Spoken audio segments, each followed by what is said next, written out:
Capítulo 7. Se não podemos ser amigos. A discordância é algo normal. Dalai Lama. Por anos, eu não gostava da Oprah Winfrey. Forte, inteligente e poderosa, ela não é o tipo de pessoa com quem você gostaria de ter um problema, mas eu tinha um sentimento em relação às coisas que ela dizia sobre a música hip hop no passado. Parecia que toda vez que Oprah começava a falar sobre como o hip hop era misógino e arruinava a juventude da América, ela estava falando sobre as mesmas coisas presentes no meu álbum. O que realmente me incomodava era ser excluído do seu programa. Eu queria estar lá. Oprah era o lugar onde as celebridades de primeira linha iriam para promover seus projetos. Vender livros. Lançar álbuns. Divulgar filmes. Eu me considerava uma celebridade de primeira linha, então como fica a minha imagem se eu não estiver lá também? Sentia que precisava explicar minha ausência ao meu público. Então, como costumo fazer, fui sincero sobre a situação. Concedi algumas entrevistas em que eu dizia que o motivo de Oprah não me querer em seu programa é porque ela é um reflexo de sua audiência, que é composta por mulheres brancas de meia idade.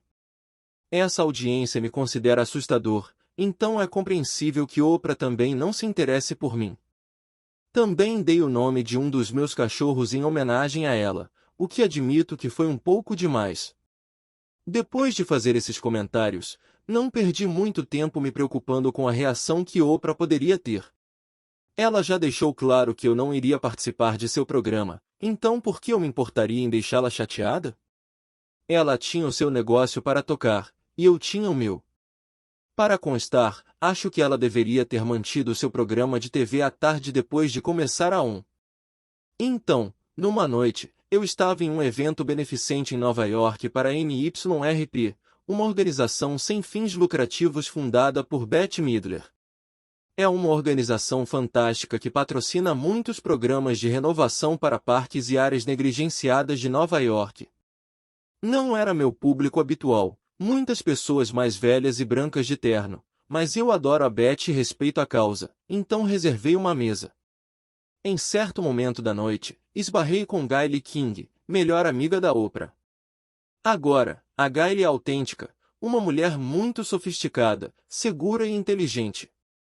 Ela nunca tem medo de encarar uma situação, como mostrou em sua entrevista com R. Kelly, então ela veio direto até mim e basicamente disse: "Por que você está falando mal da minha amiga?" Eu tive que explicar para Gayle que não tinha uma verdadeira briga com a Oprah. Escute, adoraria ser amigo da Oprah, continuei. Mas se não podemos ser amigos, podemos pelo menos ser inimigos? Quando eu disse isso, vi a Gayle arquear as sobrancelhas e me olhar de forma um pouco diferente. Ela percebeu que, embora eu estivesse falando mal da amiga dela, havia um método por trás do que eu estava fazendo. Ok, você é diferente do que eu pensava, me disse Gayle. Vou dizer para a Oprah que ela precisa te conhecer. Vocês dois precisam conversar. Fiel à sua palavra, Gayle organizou minha participação no programa da Oprah. Foi um ótimo episódio. Ela veio para minha antiga casa em Queens, conheceu minha avó e passeou pelo bairro comigo. Eventualmente, chegamos ao nosso bom relacionamento. Você disse aquelas coisas por ser proativo? Ela perguntou. Ou simplesmente não gostava de mim? Eu via momentos em que você discutia seus sentimentos sobre a cultura do rap, e tudo de errado com a cultura estava no meu CD, eu disse com um sorriso.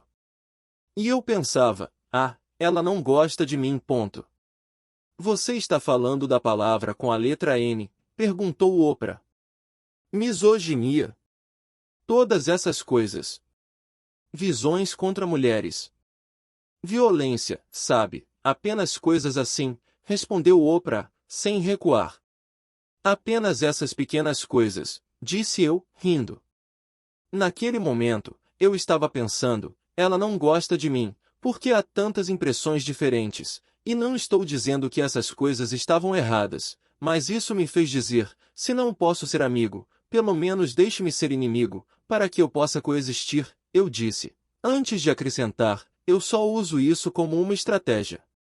Ah, isso é interessante, disse Oprah, olhando para um de seus produtores fora da câmera. O motivo pelo qual Gayle e Oprah estavam tão intrigadas com essa frase era porque ela quebrou suas ideias preconcebidas sobre mim. Antes de me conhecerem, elas haviam comprado a persona do 50 Cent, alguém que se envolvia em brigas e dramas porque simplesmente não conseguia se controlar. Mas quando eu disse, pelo menos deixe-me ser um inimigo, elas entenderam que quando me envolvia em uma briga, nunca era impulsionado por emoção. Em vez disso, eu estava agindo com base em estratégia. Minha estratégia era bem simples, eu sempre prefiro ser amigo de alguém, mas se eles não estão interessados, considero ser inimigo a próxima melhor opção. Por quê? Porque se você me odeia, é mais provável que fale sobre mim. Se você sente uma paixão negativa por mim, em algum momento provavelmente vai dizer ao seu amigo, caramba, não suporto 50 Cent. Seu amigo vai perguntar por quê, e assim, eu me tornei assunto de uma conversa. É tudo o que eu estou pedindo. Agora eu tenho um pé na porta. Talvez, depois de ouvir falar de mim, seu amigo não se sinta tão negativo. Talvez eles pensem, esse cara parece interessante. Vou ouvir sua música. Ou assistir Power. Talvez seja assim que você chegou a este livro em primeiro lugar. Através de um amigo. Essa conversa nunca teria acontecido se você sentisse neutralidade em relação a mim. Ninguém pergunta aos seus amigos se eles ouviram uma música pela qual se sentem neutros. Ninguém menciona um escritor ou um designer que não provoca uma reação forte neles. Só falamos sobre coisas que amamos. Ou coisas que odiamos. Eu sempre prefiro o amor. Mas se não posso ter isso, aceito o ódio. Sempre existe a chance de transformar esse ódio em algo positivo. Os antigos gregos acreditavam em um conceito chamado agon, que se traduz aproximadamente para a ideia de pessoas se unindo com propósitos de um desafio ou competição. Para os gregos, a energia mais básica no mundo era a batalha entre duas forças. Um debate era uma luta entre duas pessoas por uma ideia. O exercício físico é uma luta entre energia e fadiga. O estudo é uma luta entre você e o material. Cada novo dia é uma luta entre a luz e a escuridão. Os gregos não fugiam dessas lutas. Eles acreditavam que a competição, de qualquer forma, era benéfica. O exemplo mais famoso deles em colocar essa crença em ação foi a competição atlética organizada que eles criaram, que hoje conhecemos como Olimpíadas. Os gregos valorizavam tanto as Olimpíadas que eles realmente paravam as batalhas no meio do combate para que os competidores pudessem passar ilesos e chegar aos jogos a tempo. Hoje em dia, as Olimpíadas entregam medalhas de prata e bronze para os competidores que não vencem. Os antigos gregos não acreditavam em troféus de participação. Cada competição tinha apenas um vencedor. O vitorioso voltava para sua vila como herói, e todos os outros voltavam para casa como perdedores. A atitude dos antigos gregos em relação à competição me lembra a cultura do hip-hop atual. Desde o primeiro dia, todo rapper que pegou o microfone quis ser reconhecido como o melhor que já fez isso. Nenhum rapper está competindo por uma medalha de prata ou bronze.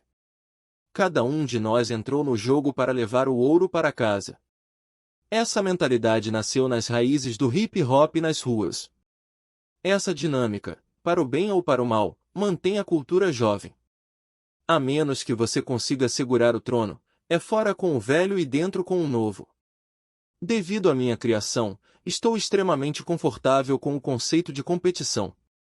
Não importa se é música, TV, roupas, bebidas ou tênis, se estou buscando entrar em um espaço que outra pessoa já ocupa, veja como rapidamente transformo isso em uma competição.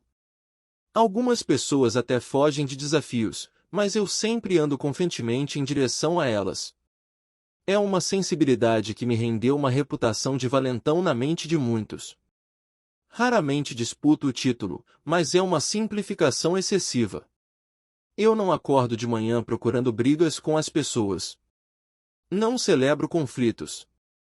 Novamente, eu prefiro ser amigo. Mas se alguém diz que quer um problema comigo, eu respondo, sem problemas. Por que competir nunca é um problema para mim?